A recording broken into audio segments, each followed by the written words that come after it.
All right, we're talking baseball, strength conditioning.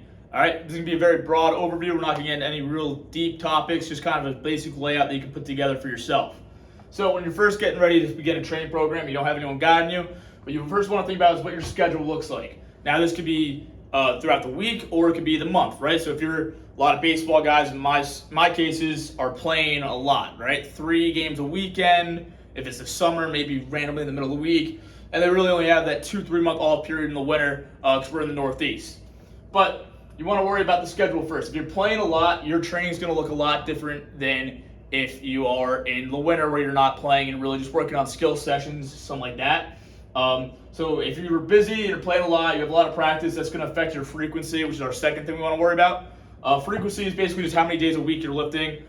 In general, if you're playing a lot, aim for 2 pretty solid lifts. But if you have the time, work for 3 to 4. That's going to be really based off your goals, right? If you need to get really big, you might want to be, working out a few more times a week because you need to get the extra volume in, again, which we're not talking about. We'll talk about that in another video.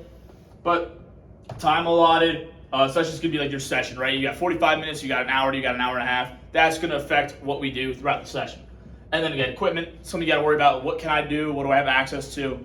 All that, right? So first thing you worry about is how much our actual game schedule is, how to work around that, how much can I train without it affecting my game schedule, making me sore or tired or any of the above. And then, these 2 minor things about what do I have access to and how much time can I allot to it.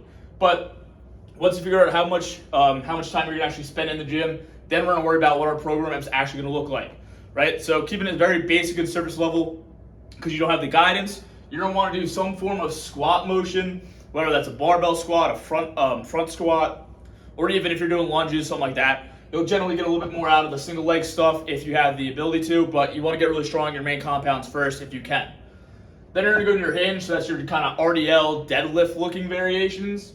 So that's just getting the hips back where the knee's not going as far forward and a little bit more torso angle. That's going to help a lot getting the spine strong, getting the hips strong. Right? We want a lot of that with baseball players. And then we're going to go what I call the push-pull. So any type of pressing motion, all right, or any type of pulling motion. So we want to hit one of those in every session. We're going full body with our training. All right, from there, we're going to work on a lot of rotational core exercises, making sure we have full rotation in our T-spine and our abs are strong enough to control that.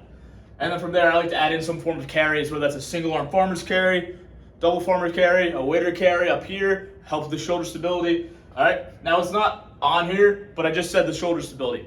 As baseball players, you tend to want to do a little bit more shoulder range of motion work, a little bit more shoulder strength because of all the stress that the shoulder can see. So you want to make sure you're touching that in there. That can be kind of at the end of the session. This is just your arm care stuff that you should be doing anyways if you're playing baseball and your coach should have you doing that. Now, this is the basics that every athlete does. But the real money makers isn't going to come from your squatting, your hinging. It's not going to come from all the real weightlifting. It's going to come from here. All right, so getting quality sprints in with proper rests, getting aggressive vertical jumps, broad jumps, single leg jumps to really tap into that CNS, and then any type of throws. I like to do med ball throws. That's all going to benefit because think of all this stuff as creating the horsepower and the joint control in deeper range of motions, and think of this as actually training the output, right? So sure, you can squat 600 pounds, but now all of a sudden you can't, hit a 30-inch vertical, even though you can squat so much, right? So we got to make sure we're still training the engine and we're still getting it so that it can get full output. All right. So broad overview. We're working, 2-3 times a week, hour session. We're doing full body, right? We're going to start with our money makers when we're most fresh, and then we can work our way down the list like this. Generally, you go from most taxing to least taxing, and if you can.